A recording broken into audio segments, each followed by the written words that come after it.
All right, this is Obey on behalf of V Electronics, and in this video, we'll be talking about financial capital and interest rates. Okay, so when it comes to your financial capital, let me write this down over here. This is financial capital.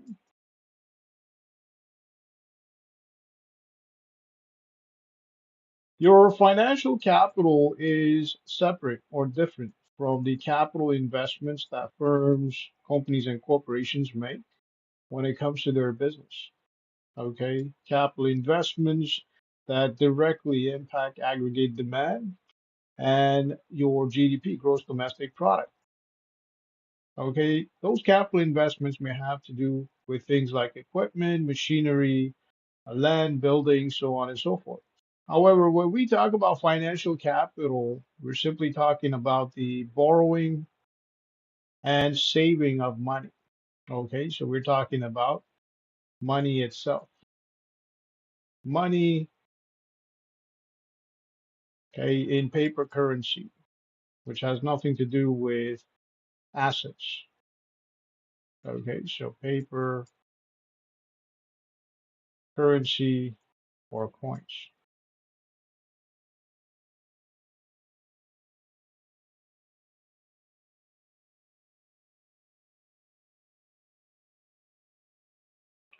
As well as money that you have in your bank account.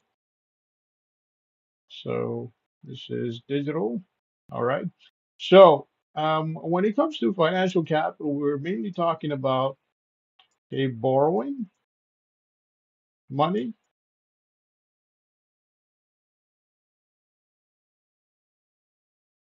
and saving money.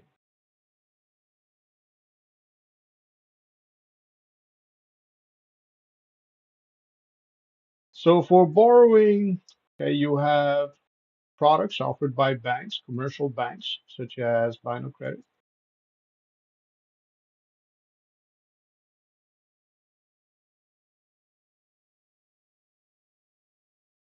You have personal loan.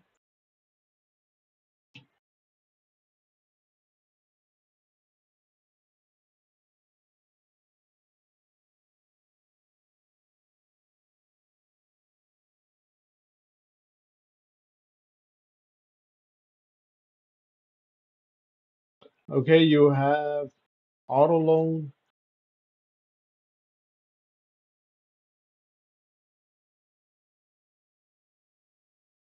and most importantly, you have mortgage loan.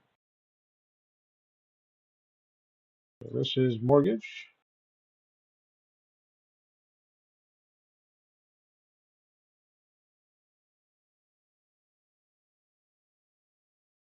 Right, so anytime you borrow money from the bank, let's say in the form of line of credit, personal loan, auto loan, mortgage loan, even credit cards from credit card firms, okay, this would be financial capital. This is financial capital that you borrow from the banks or the credit card companies. Okay, now in return, okay, when they offer you the principal, they obviously charge you something called interest. Okay, so this is interest rate.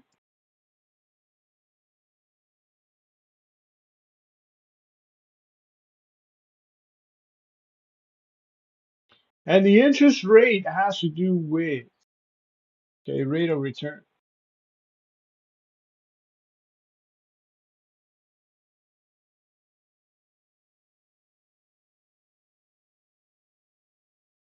Okay, so this is your interest rate. Now, apart from your interest rate, you also have, okay, this is interest rate that the banks charge you or banks or credit card companies charge you. So banks plus credit card companies.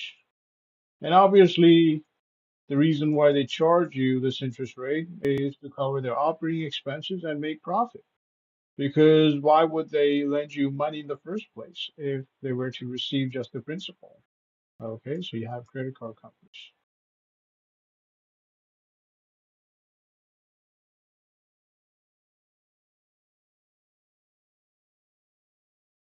All right. Now, apart from that, you also have savings.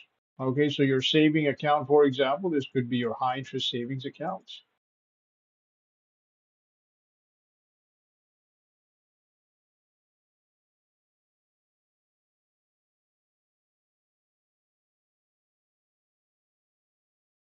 It could be your tax-free savings account, TFSA, okay, so on and so forth. So anytime, okay, you deposit money, okay, into your savings account or your TFSA, for example, you're making a deposit in terms of financial capital. Okay, you're talking about financial capital over here. Okay, now if you deposit money in your high interest savings account, even though you may deposit a principal, you're offering the banks a money to play with. You're offering the banks money to lend. Okay, their access reserves go up, their money supply goes up. Okay, as a result of which they're able to expand their business. Okay, they're able to build more branches. They're able to hire more employees. They're able to lend more money in the form of line of credit, personal loan, auto loan, so on and so forth.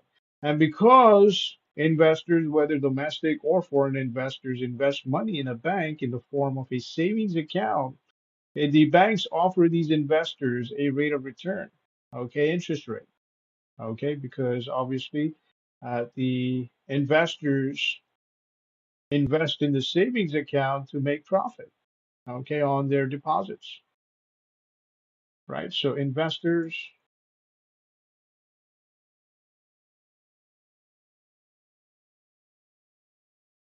invest in savings account, invest in savings account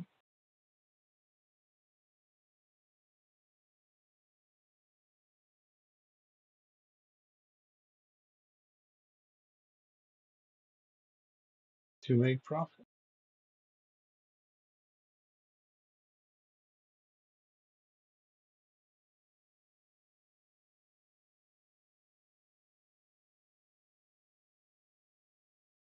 All right. So whenever we talk about interest rates, okay, it has to do with interest rates either offered by the bank to investors, people who deposit money in the bank, okay, increasing their reserves and money supply. Okay, or it could be interest rates offered by the credit card companies, okay, such as interest rates on your credit cards. When you make a purchase on a credit card, okay, you may be charged a monthly interest rate every month, okay, as a result of which, obviously, this has to do with financial capital. Okay, when we talk about interest rates, okay, um, offered by the banks, we're talking about your savings account. Okay, so when you deposit money in your bank account, in your savings account, you have a rate of return for the principal that you deposit so that the banks can do their business. Okay, in that case, okay, your rate of return, your interest rate as a consumer, okay, the principal that you deposit is financial capital, has to do with financial capital. All right, so there's an exchange of financial capital. All right, now, whenever you have an exchange of financial capital, there's also a supply and demand of financial capital. Okay, because in a market economy, just like there is supply and demand of labor, there's supply and demand of goods and services and merchandise. Okay, you have supply and demand of financial capital. All right. And let's assume that this is your supply curve over here and this is your demand curve. Okay, the supply can be from firms, okay, such as banks. Okay, well, bank is not technically a firm, so let's just say banks and firms. So it could be a credit card firm.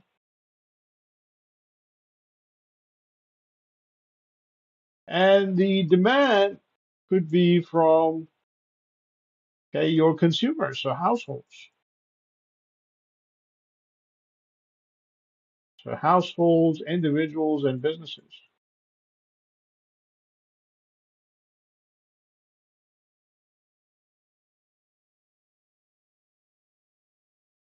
All right. And whenever you have interest rates, okay, that go up, let's assume that these are your interest rates over here, your vertical axis, interest rates.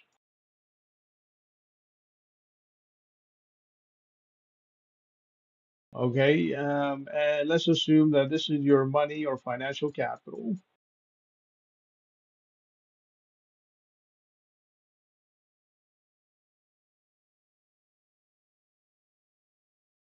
And let's assume that this is your equilibrium somewhere over here. All right, now at this equilibrium point, okay, your demand meets supply. Okay, this is demand meets supply.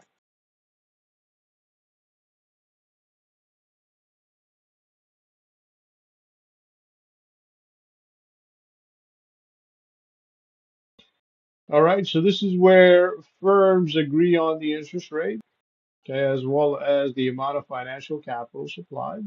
Okay, and the borrowers, the people who borrow from the firms, for example, agree with these banks. Okay, so the borrowers agree, their expectations are being met, and the firm's expectation is being met in terms of the interest rate. Okay, so the interest rate is at equilibrium along with the financial capital. However, if for some reason, okay, let's say these interest rates were to go up, and we talked about interest rates in terms of monetary policies, right? Okay, when central banks they buy bonds, treasury bonds, and bills from the commercial banks, okay, they increase their money supply as a result of which the interest rates go down. A contractionary monetary policy, okay, where the interest rates go up, okay, because of the interference by the central bank and the government. Okay, what's going to end up happening is as interest rates go up, the supply, okay, of financial capital will go up. And this would be firms such as credit card companies, or it could be banks. So firms supply more capital, supply more capital. Okay, firms can supply more money, they can lend more money. All right, this is at this point because this has to do with supply. And the demand is less compared to supply. All right, so essentially there is a surplus. Okay, because the interest rates are high, consumers are less willing. Okay, consumers are less willing to borrow a loan. Okay, so borrowing and spending goes down, and your savings go up. Okay, consumers are more interested in making a deposit in their savings account rather than borrowing a loan or using up their credit cards. Okay, because of the high interest rates, as a result of which you have a surplus over here. Okay, so this is borrowing is reduced, goes down. All right. Now, if the interest rates, okay, were to go down, let's say below the equilibrium, okay, let's just say, okay, more of a monetary policy, let's just say because of the monetary policy, the interest rates are reduced, okay, because of the increased money supply from the okay, central bank. Okay, what's going to end up happening is, okay, the demand will go up. The demand for financial capital will go up, which means borrowing and spending will go up. So borrowing and spending goes up. But the firms are less willing to lend money at this point in time because obviously the interest rates have gone down. There is less of an incentive for the firms to lend money. Okay, their profit has gone down. Okay, so this is profit gone down. Okay, profit goes down at this point. And because the profit goes down, essentially you have a shortage. Okay, this is your shortage deficit.